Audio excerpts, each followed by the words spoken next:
And hello YouTube, GSmaniamsmart here, and in today's video we're going to talk about the patch that followed Path of Fire, basically the big Path of Fire patch. The expansion is now live in case you're wondering, so we'll talk about that. I'll also give you some information and details on my first playthrough of the expansion. I have about 4 to 5 hours into it, so that should be enjoyable. All that come up next.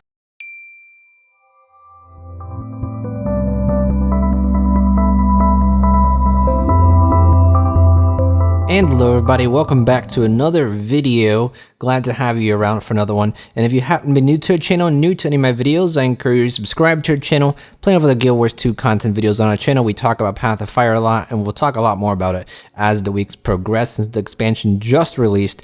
But if you're interested in this expansion, if you're interested in Guild Wars 2 content or gaming in general, go and hit that subscribe button as well as that post notification bell so you can stay up to date with all the most recent videos. So if you weren't around for launch day, Path of Fire is now finally out into the game. Everyone's playing it, including myself. I've enjoyed my time in the expansion just as I thought I would.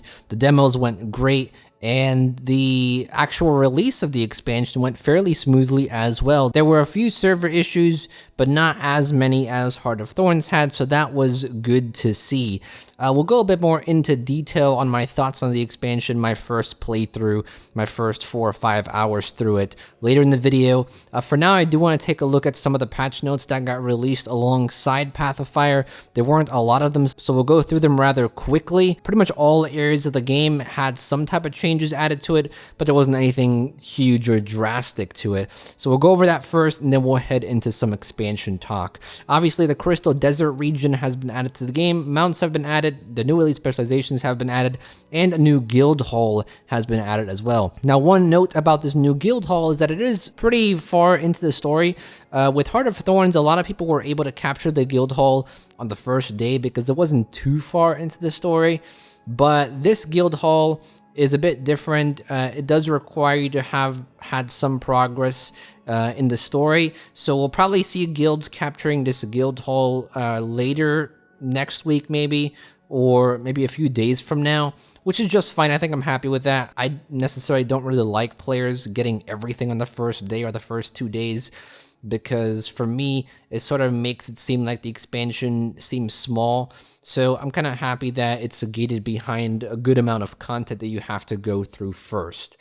The Mac client has also gotten some improvements. One of the bigger ones is that it now has a repair function, so if you're playing on Mac for Guild Wars 2, then they're continuously working on that, which is always good to see. Some of the general changes that the patch included, I won't go over all of them. I'll just go over the ones that I thought were really important and that stood out to me the most. The achievements panel has had a change to it. You'll now be able to click achievements that pop up on the right side of your screen above the map, and when you click that achievement pop-up, it'll actually bring you to the achievement. So this is actually a really cool change, because a lot of times you see a collection pop-up, you won't know what collection that is. You'll have to find your collection.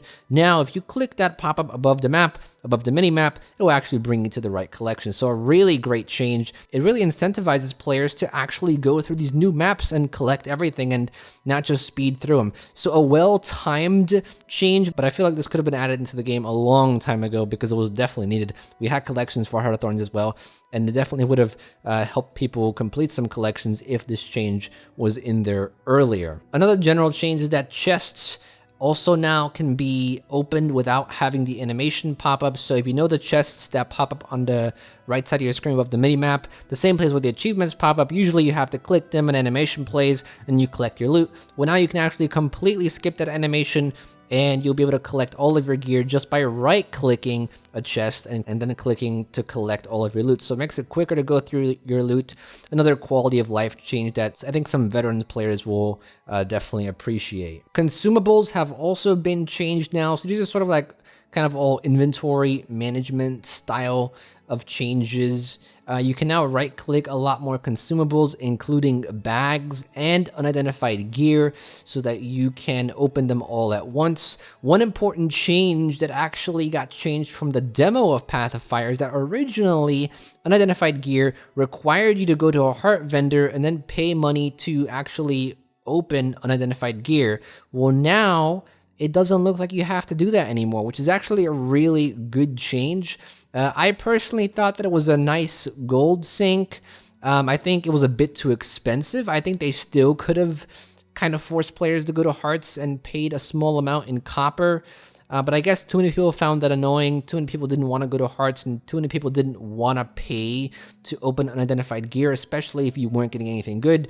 So it looks like developers have reverted that change, and now you'll be able to open unidentified gear. You can even right-click that gear and consume all, open them all, and it'll fill your inventory up pretty quickly. A few changes have also been made to the legendary weapons Bolt, Incinerator, and Flames of War. There were a few visual updates on that, so if you have any of those legendaries, you should see a change on that. A lot of the events around the PvE map have also been changed and improved. Moving on to Fractals, the Challenger Moat level 100 Fractal has been improved and a few changes were made. Originally, we had a few scaling issues with this Fractal where some scales were a bit harder than they should have been, where some scales weren't very accurate in their scaling. That's been fixed now, and all the scales have sort of been lined up a little better, and some of them have been more easier for groups that have basically flown through this fractal without any problems. They probably won't care about this change, and they won't even notice a difference, but for some people, it did seem a bit harder to get through some of the earlier scales, so for those people, I think they'll appreciate this change. There were a lot more other fractal improvements, some big changes made to a bug fix in the volcanic fractal. One of the attacks from the boss now actually properly functions. Several other fractals were also improved on. If you want to see the full list, you can obviously check the patch notes yourself, so I'm not going to go through all of them. Otherwise, I'll be sitting here for a very long time. A more interesting change in World vs. World was that new desert borderlands will now have new desert mobs from the Crystal Desert. So this is actually really interesting because even those who don't have the Crystal Desert region unlocked, you'll now still be able to see some of the new Crystal Desert region mobs in the Desert Borderlands in World vs. World. I thought this was a neat change because, you know, we do have a Desert Borderlands, so it'd be awesome if we have some desert creatures from the new Desert expansion, and well, they actually put that change through, so that's a nice little change, and you should see some of those mobs from Crystal Desert now in those regions as well. Speaking of the Crystal Desert, there's a reward track now for PvP and World vs. World as well revolved on the Crystal Desert. However, there's only one reward track, which is kind of strange. I would have expected there was a lot more. With Heart of Thrones, we got more, so I'm not really sure if more of those are coming later on or if we really only have one reward track for the entire expansion. And that pretty much sums up all of the general changes. Let's head into the balance changes. Once again, I won't go over all the balance changes. We'll just talk maybe for maybe a half a minute about some of these. For Elementalist, the biggest change that I saw is that Churning Earth now has more bleeds added to it, and I think they're doing this because Weaver will most likely be, a lot of players will have a dagger in their offhand with the sword, and they do want to ensure that the dagger does give a lot of condition damage, and while originally Earth didn't have much condition damage in daggers, so now they're basically giving it more condition damage, so that condition damage builds actually can take advantage of that. So nice change. I'm definitely happy about this because I do play sword and dagger as my offhand having a dagger, so this looks cool, and I'm definitely looking into getting a condition damage build around the Weaver.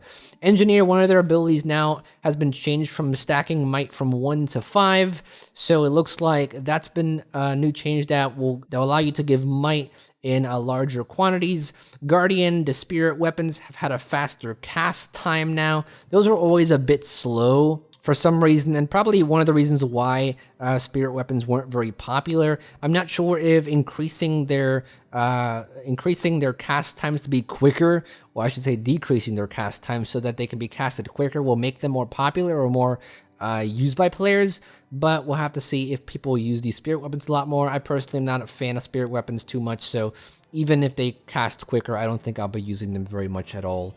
Revenant has had some buffs given to their Sword 2 and 3 skills. This is mainly just to incentivize power builds. Revenant has always been it's always been a power style class to build and play, but it just wasn't matching up the damage with some of the other power builds. So Sword 2 and 3 has been buffed, so you should be seeing some higher numbers than that. On each of those skills, a 10% damage increase. For Necromancer, did get some buffs to Power Reaper. Now, if you remember when Heart of Thorns first came out, Reaper was supposed to be a power build class. The original Necromancer was focused more around condition damage, and the Reaper was supposed to be focused around more power damage. Well, unfortunately, the players actually found a way to make Reaper do even more condition damage, so a lot of people were playing Reaper condition damage. Well, now that we have Scourge, this is also focused around condition damage. So Necromancer having 3 condition damage sort of subclasses, the original Necro, Reaper, and then Scourge, all condition damage. It looks like Arena's going to have to make some big buffs to the Reaper as far as power builds go, because otherwise we'll have 3 classes essentially, probably Reaper and Scourge though, because they're the elite specs. We'll have 2 subclasses, 2 elite specs competing for the same space in condition damage. So I'm hoping that the buffs that they made will help, but in reality they only changed, I believe, 2 or 3 traits. I know that one of the Necro traits now gives you 300 ferocity instead of 225 ferocity, which is a pretty big boost, but I feel like it still isn't in a good enough place for people to let go of the Condi build and move over to a power build. So we'll have to see if people respond to this. Is it good enough for people to switch over to a Power Reaper, or is it still not good enough and people are still going to play Condi Reaper? I'm hoping that we'll see more Power Reaper play, because I do want a Reaper to be power based, and I do want to see Scourge be more Condi based. So hopefully that plays out well. That basically covers all the balance changes. Now, some of the miscellaneous changes here, we do have 3 more shared inventory slots that you'll be able to buy in the Black Lion gem store. So we have a lot of these now actually. So if you want to add even more shared inventory slots, then you can actually buy 3 more. The Black Lion chests have also been updated. You'll now be able to get a cool new Hydra staff, which I'm hoping to get, but probably won't be getting. They have some new Raptor collectibles. They have some more guaranteed wardrobe stuff that they updated. So obviously this is mainly done because they want people to actually use their gems on something. So if you bought the Ultimate Edition of the game, then you got a bunch of gems and you'll want to spend those gems on something. So they're trying to make the Black Lion chest worthwhile opening. And it looks great. I'm always looking forward to seeing more guaranteed wardrobe stuffs being added, because it gives people a higher chance to get some cooler things.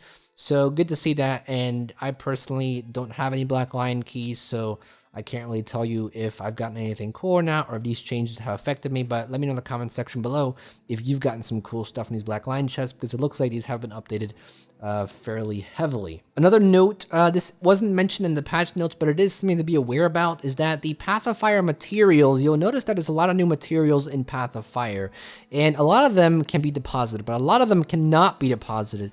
So one of the big questions that's been going around right now is, why can't we deposit some materials into our bank from Path of Fire? And the main reason that developers gave was because they're trying to evaluate how players are interacting with materials. If you remember back in Heart of Thorns days, flax was something that a lot of people basically sold for a really high price. Now when you look at flax in the trading post, it's affordable. It's still kind of pricey, but it's affordable. The reason why flax was so expensive when Heart of Thorns came out was because everyone found flax throughout the jungle, deposited it into their bank, and they were basically hoarding all the flax in their bank. So it made it look like flax was a rare resource, but in reality, flax is not a rare resource. It's a fairly common resource, but because everyone was keeping it in their bank and no one was actually selling it, it made it seem like flax was a rare resource, and a lot of people had trouble finding flax and using a lot of money to purchase flax for some crafting recipes. The same is true for Path of Fire.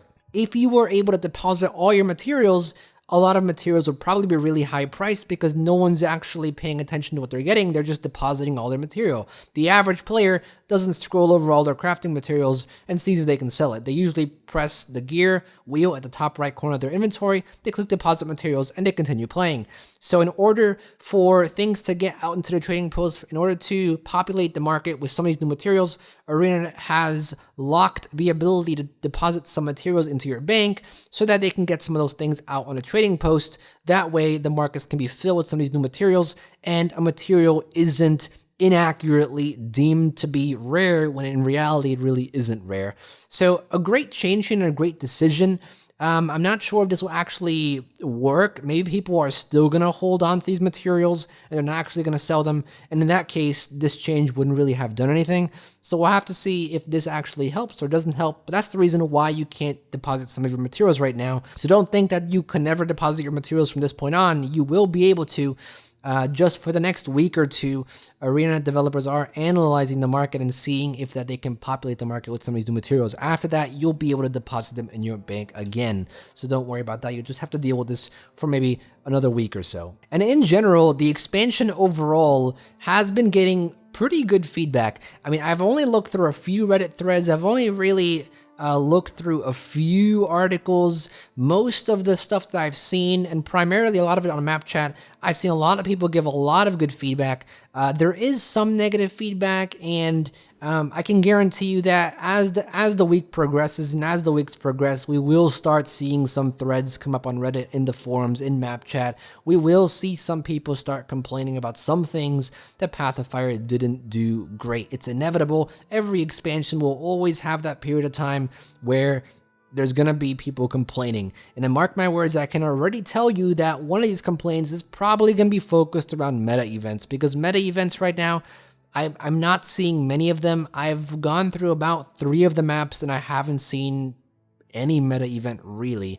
The only one I've seen is the casino coin collecting one, which is in the city of Amnoon, but it really isn't a high tier meta event. You're just sort of collecting coins. So I'm pretty sure that'll be one of the biggest complaints. But so far, everyone's been taking the expansion really well. Everyone's been enjoying it. I've been enjoying it myself, and I've had a lot of fun in it. And I guess we can segue into the next segment of this video, which is sort of, my experience the first day with this expansion. I didn't really have any server problems. I actually played the game the night that it was launched. I was working during the day, so I didn't get to play it until sort of around 11 p.m. midnight time. So I didn't experience any of the server crashes that some other people might have experienced. One thing that I will say though, while my game was downloading, I was watching the live stream that ArenaNet put on their Twitch channel on launch day, and I will say that I was a bit disappointed with the quality of the live stream. Not so much, maybe I shouldn't say quality, but I feel like there wasn't enough in the live stream on launch day. I felt like when Heart of Thorns was released, there was a lot more in the live stream. There's a lot more excitement in the live stream. We actually got to see the developers press the button for the launch of Heart of Thorns. This time around, we only really got to see some developers sit in the the general area where they usually do the live streams, and they were sort of talking about their favorite moments in Heart of Thorns through the development. And we had a bunch of developers just thanking the players. That was sort of in a loop there. 3 developers came in, the next 3 came in, the next 3 came in, and that basically was happening for about an hour before the expansion launched. If my memory doesn't fail me, I'm pretty sure we got a lot more on launch day when Heart of Thorns was released. I think we got some behind the scenes looks. I think we got some developer interviews that were around the office and whatnot. Maybe that's not true. Maybe those were just videos that I saw, after the expansion released throughout Twitch and throughout YouTube. But I felt like launch day on Heart of Thorns was a bit more. There was a bit more going on. Maybe I'm wrong, maybe I'm not, but I just felt like the live stream was a bit boring when we were waiting for the game to launch, but that's just my opinion. I know some people loved the live stream and they had a blast especially with some of the creators that were featured before and after the launch live stream, so that was great, but I just honestly didn't have too much time to even watch those, so that was my take on that. Regarding content and regarding the expansion itself, I will say, like I said, I've had a lot of fun with it. And I was actually really surprised at the quality of this expansion. The stories that I've gone through so far, I've only gone through maybe 3 or 4 missions so far. And from what I've seen so far, it's really high quality, really well done. Everything that they've been doing in Living World Season 3 has been basically carried on to this expansion, and it's been just improved massively. Great storytelling, the ability to make choices in the story, and people reacting to your choices, inside story instances and outside story instances is great. We have a lot more dialogue between characters and NPCs as we're going throughout the world. That was something that was promised in Heart of Thorns, but we didn't get too much of it. Really only in Verdant Brink, but a lot more of that is going on in this expansion. A lot of the maps themselves look just amazing. A lot of great places to go to. I can remember one place that I wanted to go to, but I couldn't get to in the Desert Highlands. There was this ice area that I wanted to go to, but I couldn't get there because it didn't have the proper mount yet. So when developers said that, you know, you kind of see something in the distance, you want to go there, you'll forget something that you'd want to go to because you see something else that's really cool. That's what I felt while exploring these maps. There were a lot of places that looked really interesting that I wanted to go to, and it was just an amazing time exploring these lands because there's so much to see in these maps. These maps are really huge, there's a lot to do in them, a lot of different events going on, a lot of different collections going on. And I gotta say, they did a really awesome job at creating these maps visually and content-wise. There's a lot to do in them. I never did actually get to go to that ice area in the desert highlands because I don't have the next mount that can jump really high yet. So I'll have to wait till I get that mount to get there. But I thought that was really awesome that, you know, some things were actually gated and you couldn't go to yet, and you'd have to, you know, get the proper mount to get there. I think that's great because it incentivizes players to, you know, get the new mounts, come back, revisit old maps. This is something that the Living World Season 3 maps lacked a lot. The biggest flaw with Living World Season 3 maps was that there was no incentive for you to ever go back to enter these maps. And I feel like with the lack of meta events, that may still be the case for some of these maps, but at least it's a bit better than Living World Season 3 was, because you'll be going back to these maps when you have the mounts that you get further into the story, and you'll have a reason to go back to re-explore these maps and go to the areas that you couldn't get to before. So I think that was really well done and really well implemented. So story-wise, with the decisions that you're making was awesome. Maps and the content in the maps was awesome. And one thing that I also saw was that there's a lot of new enemies as well. In the launch trailer, there were some branded that we saw, and I remember I was saying that I wasn't sure these were new branded or if these were old branded. I was hoping that we'd get new branded enemies, and we did get new branded enemies. There's some awesome new branded enemies. There's a branded Hydra, and I'm really pleased with that we're getting some new mobs to fight, and it really goes to show how much work was put into this expansion. I did manage to get my elite specialization as soon as I got into the game because I had like 300 hero points that I was collecting throughout map completion and whatnot, so I immediately got my elite specialization. I do know some people that didn't get their elite specialization and it's taking them a bit longer to get it. I couldn't tell you what my feedback is on that because I haven't really gone on a character that's starting fresh and, you know, getting their elite specialization through the map, but I've heard that it's taken a bit longer. Some people are complaining about it because it's taking too long to get the elite specialization. Other people are happy with it because it allows them to get the full experience of leveling up their elite spec and exploring the map and taking their time through it. So a bit of a mixed bag of emotions there, but I think if I was in that position, I think I'd be happy with it. I love progressing, so I would be pretty pleased with the fact that it's going a bit slower than you would expect. That way you actually can see your character improving and you have some time to work with the traits that you have or work with the skills that you have and then slowly improve. But for my first playthrough, first 4 or 5 hours, I actually have my elite specialization completely unlocked and I've had a blast with my elite specialization. Now, as far as the masteries go, they're kind of the opposite. I felt like these masteries level up really quickly. I'm not even using an experience booster. I'm not using any birthday boosters. I'm not using any type of boosters at all. And I feel like some of these masteries just level up really quickly. I feel like these definitely could have been lengthened a bit. One of the biggest complaints that Heart of Thorns had was that masteries felt too grindy and it was taking too long. And for the most part, that was true, especially for some of the gliding ones. Like the later stages of gliding took a lot of experience and you sort of had to grind meta events. But I felt like this time around, they just got really easy. Arena tends to have a problem with always going in the opposite direction when something goes wrong and making it too easy. If something's too hard, they go the other way around and make it too easy. If something's too easy, they go the other way around and make it too hard. It's kind of hard for them to find a middle balance, and I feel like that's a problem with masteries right now. Some of these masteries level up way too quickly, and I'm already on my last tier of masteries for the Raptor, and I felt like I shouldn't have been, especially after only playing 4 hours or so. I would have expected that these masteries take a bit longer to earn. And as far as the map difficulty goes, I will say that I am having a bit of trouble running around with a Glass Weaver, but I think that's that's completely my own fault. You definitely shouldn't be running around as a glass cannon in these maps because it is very difficult to stay alive, which I think is great because it incentivizes people to play more tankier builds and to play with a more versatile stat combination and not just play Berserker. Honestly, it's just me being very tied to my Berserker build that I don't want to play anything else, so that's completely my own decision there.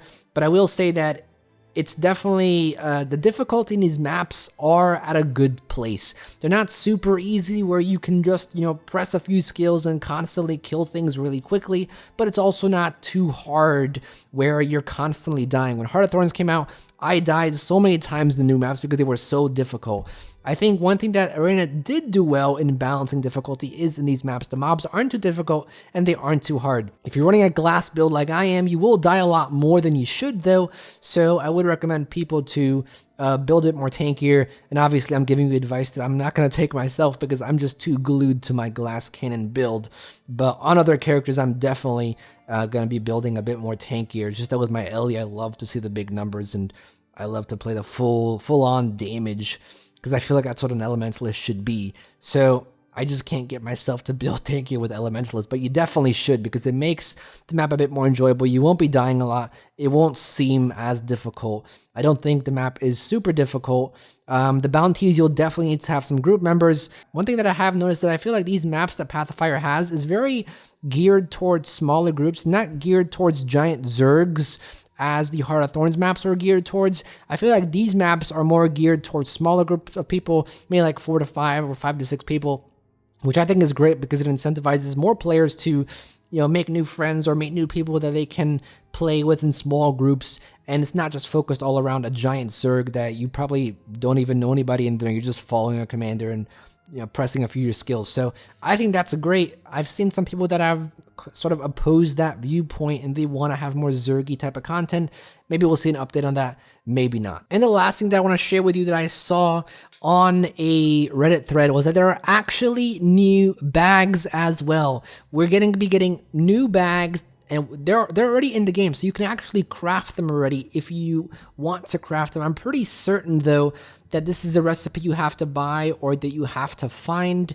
Don't take my word on it because I'm not sure. I haven't looked it up yet. But we do have bigger bags that you can craft. There is now a 24 slot bag, a 28 slot bag, and a 32 slot bag. And these are all ascended quality.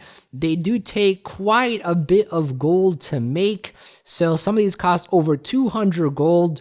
So this is a gold sink right here, but if you're looking to expand your bag space, there's now a 32 slot bag, which is what a lot of people wanted. A lot of people wanted to see these ascended quality bags, and we're finally getting them. And I think that's really awesome because now I have a lot more space for inventory, and we now have an ascended bag, which is what I've always been wanting to see as well. Maybe we'll get a legendary bag soon that can have a 40 slot bag. That would be really awesome. So if you've been looking for more bag space, if you are someone that wanted to see bigger bags in Path of Fire, well, you got it. We do have some of those, and you should have seen some screenshots on screen that I shared from a post that I got from Imgur that someone posted. So really awesome to see that. And these do seem like they take the new Supreme rune of holding that we saw in the demo.